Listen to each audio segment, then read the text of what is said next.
ನಮಸ್ಕಾರ.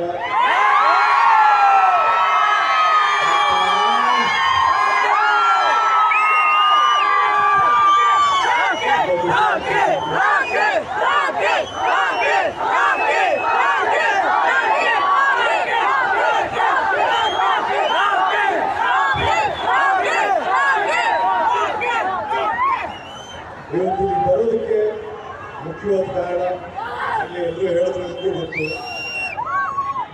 ನಮ್ಮ ನಿರ್ಮಾಪಕರಾದ ಇ ಕೃಷ್ಣಪ್ಪ ಅವರು ಇಡೀ ತಂಡ ನನ್ನ ಬದುಕಲ್ಲಿ ಒಂದಲ್ಲ ಒಂದು ರೀತಿ ಅವರ ಶ್ರಮದಿಂದ ಅವ್ರ ಕೊಡುಗೆಯಿಂದ ನಾನು ನಿಂತಿದ್ದೀನಿ ಇವತ್ತು. ಸೊ ಅದಕ್ಕೋಸ್ಕರ ಇಲ್ಲಿ ಬಂದಿದ್ದೀನಿ. ನಾನು ಮೊದಲು ಮುಖ್ಯ ಇನ್ಸಿಡೆಂಟ್ ಹೇಳಕ್ಕೆ ಇಷ್ಟಪಡ್ತೀನಿ. ಯಾವ ಥರ ವ್ಯಕ್ತಿತ್ವ ಇ ಕೃಷ್ಣಪ್ಪ ಅವರು ಅಂತ ಹೇಳೋದ್ರಿಂದ ಇವತ್ತು ಅವ್ರು ನನ್ನ ಹೊಗಳ್ತಾ ಇದ್ದಾರೆ, ನಾನು ಬಂದಿದ್ದಕ್ಕೆ ಥ್ಯಾಂಕ್ಸ್ ಅಂತ ಇದ್ದಾರೆ. ನಾನೊಂದು ಮಾತು ಹೇಳಬೇಕು.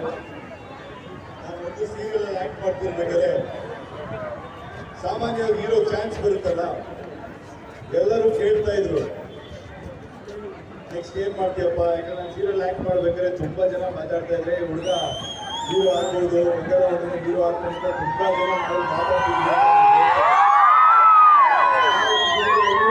ಸುಮಾರು ಸಿನಿಮಾ ನನಗೆ ಯಾವಾಗ ಬರ್ತಾ ಇತ್ತು.